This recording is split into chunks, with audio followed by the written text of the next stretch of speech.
I request Ms. Priya Sehgal to kindly come on the dais. We'll have a panel discussion now, and we'll delve more into the mind of our author. What made him write the book? What was going on in his mind? Why did he pen the book? What is the need? All right, so over to you, Priya. Priya Sehgal, as you all know, you can see her. She's a senior journalist, a very well-known media personality, TV personality to be specific, and I'm sure she'll articulate and moderate the discussion and take it at another level now. Over to you, Priya. Thank you so much, and I hope I'll follow the expectations. Is this one? Thank you. So first of all, and I've known PKD as a panelist on my show, and he's always had something more interesting than that to say.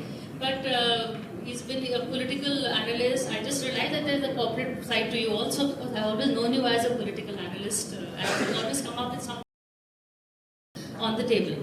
But today, of course, we are discussing brands, and I have Vinayji and so I want to begin with, though he's spoken about religious brands, he's spoken about various kinds of brands, but political branding is something I think that gets us all going. So there's a foreword by Dr. Tharoor also, which in fact I would, if you could help us and give us a foreword right now about exactly how do you see a brand, and in terms of political brands, he's written about Prime Minister Modi and Rahul Gandhi, but the art of reinventing and keeping yourself relevant, which is something we've learned from Dr. Tharoor, because he doesn't need a designation to be relevant. He is relevant because he is himself. So I think that is the biggest art of being yourself and staying relevant. So a little bit about you on political branding, but.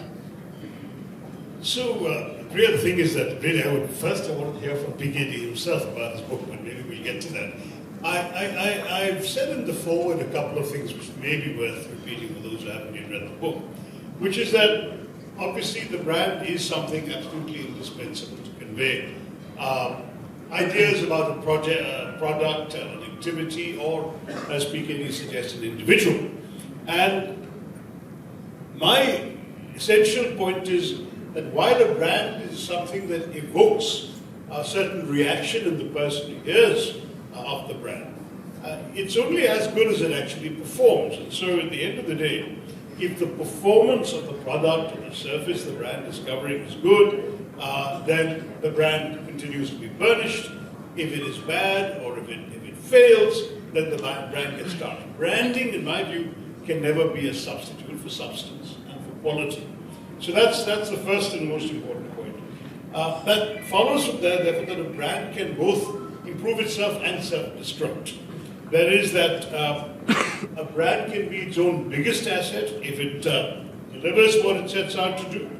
But if it fails to live up to what it's selling, as it were, then it can unfortunately damage the good or the product or the concept that it's trying to promote. And as PKD points out in the book, the 21st century has social media, has technology, has multiple ways of getting your brand across, but it also gives you the capacity to really self-destruct, to implode, as it were, very, very quickly if anything goes wrong. A gaffe, something going viral that damages you is enough to destroy your brand. I have often argued that a country can also be a brand. It was very interesting that when, at the time of the making of the Constitution, a number of people wanted India to take on the name Bharat, that Nehru fought to retain the name India. We finally ended up with the Constitution with the formula India, that is Bharat. Because he didn't want to give up the brand. The brand that India represented, the word India, had so many associations in the eyes of the world, the jewel in the crown of Queen Victoria, that he didn't want to lose that. And of course, there were legal and other obligations as well that came with it. If we were India, we were the successor state to the British Raj, and the Pakistanis had seceded from us, whereas if we had taken a totally different name, Pakistan could have easily claimed that both countries were successor states to the idea of the original India. So we held on to the name, we held on to the brand. And I think that today, India as a brand is again a very important concept. What are we? What does the name India conjure up in the minds of people? Now that's something that can change, and I think we can probably talk about that in our conversation. And finally, we come to the issue of the personal brand, but that I would rather defer to PKD, who's written an entire book about it. But individuals can be branded, sometimes because they make an effort to build up a certain public persona, including on social media and so on. But sometimes despite themselves. You can be branded by what people portray you as being, whether or not you are like that. So a brand is often the creation of the individual, but is also often, despite the efforts of the individual, a brand or an image can be created that undermines it. Political branding, Priya, you're right, is something that happens as well. Some of those associations can be assiduously built up, and some of those associations can also be built up by your enemies, who can caricature you to have a certain sort of set of images evoked when your name or when your image or your photograph comes out. That can, unfortunately, be a political tool as well. It can be used in order to damage your political rivals.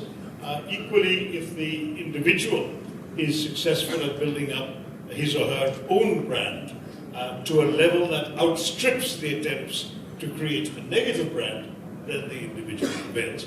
And we can all think of examples of all of this. I'm not going to venture into that territory, at least not just yet, but I'll leave it to the experts on my right to take over from there. Anyway, it's a fascinating book, and I think the subject of branding, institutional, national, and personal, is a wonderful territory, and I congratulate PKD Nambiar having ventured into that, and wish you all success with your very interesting book. Thank you.